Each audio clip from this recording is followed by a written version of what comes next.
ब्रह्ममुरारिसुराच्युतलिङ्गं निर्मलभासितशोभितलिङ्गं जन्मजदुःखविनाशकलिङ्गं तत्प्रणमामि सदा शिवलिङ्गं देवमुनिप्रवराच्युतलिङ्गं कामदहनकरुणाकरलिङ्गं रावणदर्पविनाशकलिङ्गं तत्प्रणमामि सदा शिवलिङ्गं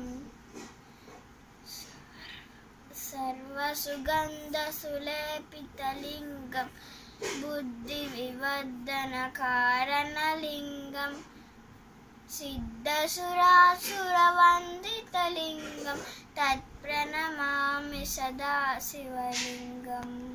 Very good.